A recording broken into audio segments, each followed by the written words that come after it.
c'était extrêmement intéressant de voir une ville se renouveler positivement.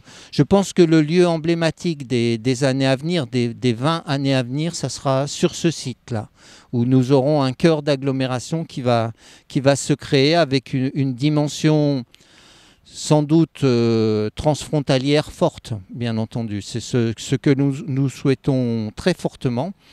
Et je pense que c'est le lieu emblématique que nous aurons, donc qui va se mettre en place, bien entendu, petit à petit. Nous travaillons pour, à la fin de l'année prochaine, avoir un certain nombre d'aménagements déjà terminés proche de la gare, évidemment, pour que d'un point de vue fonctionnel, l'ensemble cohérent de ces nouveaux transports en commun fonctionne parfaitement bien. Et puis petit à petit, donc, cette nouvelle attractivité va irriguer cette ZAC étoile qui est un très beau projet pour l'avenir. Une fois les travaux de Seva achevés, la mise en ligne du Léman Express permettra de relier par voie ferroviaire Lausanne, Genève, Annemasse, Saint-Gervais, Annecy, Lyon ou encore Paris. Une révolution en matière de mobilité pour la région franco-valdo-genevoise, mais aussi une révolution urbaine pour l'agglomération annemassienne. C'est le cas tout le long de l'avenue de Genève, donc entre Moelle-Sula et le centre d'Annemasse, où là, le tramway donc, est un aménagement de façade à façade qui va modifier complètement une rue qui se paupérisait au fur et à mesure du temps. Et c'est quand même quelque part l'entrée historique de notre agglomération et le lien historique avec Genève qui va profondément se modifier. Et bien entendu, ça s'accompagnera de projets de construction, de projets d'aménagement. Et là, je pense qu'au fur et à mesure du temps, et c'est déjà démarré notamment du côté d'Ambilly, on aura une profonde modification donc de cette rue, de ses abords, qui deviendront extrêmement attractifs. Le nouveau centre névralgique de l'agglo prend sa source autour de la gare qui accueillera le Léman Express. Un quartier de 17 hectares réparti sur les communes d'Ambilly, Annemasse et Ville-Lagrand, étoile Annemasse-Genève. La particularité de cette gare, c'est donc d'être une gare biface, à la fois sur Annemasse et puis sur la commune de Ville-Lagrand. Et l'agglo a souhaité se saisir de cette opportunité pour développer un quartier qui fasse vraiment la transition entre les deux communes, parce qu'actuellement, il y a vraiment une coupure qui est réalisée par les voies ferrées.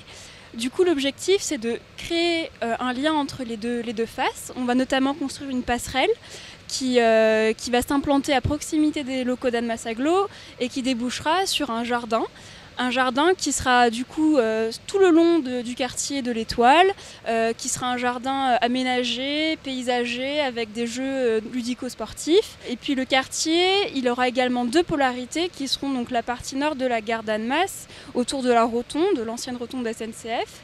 Et puis une autre polarité, plus du côté d'Ambilly, donc aussi en lien avec le tramway. Ce sera du côté d'Ambilly une place aménagée avec beaucoup de rez-de-chaussée actifs.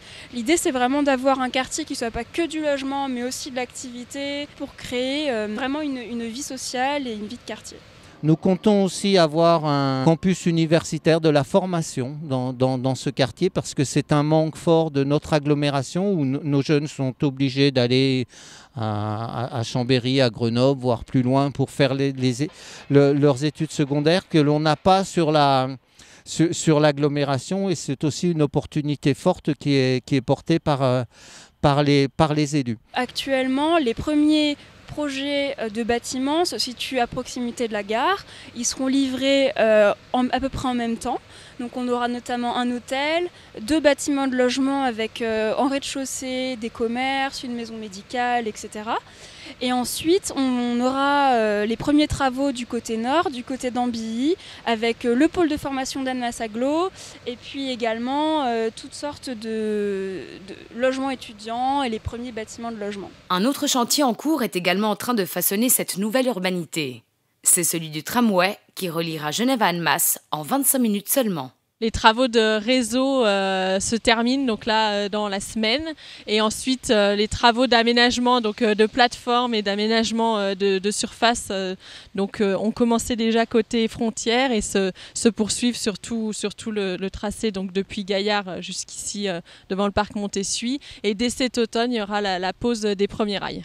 Donc ici, vous trouvez au terminus de la première phase du tram. Donc dès la fin d'année 2019, ce sera le dernier arrêt. Et ensuite, il y aura une phase 2 qui se prolongera dans le cœur d'Annemasse et jusqu'à l'entrée du quartier du Perrier. Pour l'heure, c'est la ligne T2 du bus à haut niveau de service Tango ou encore la ligne 61 qui joue la carte de la navette transfrontalière. À moins que vous ne préfériez vous rendre à pied ou à vélo via la voie verte.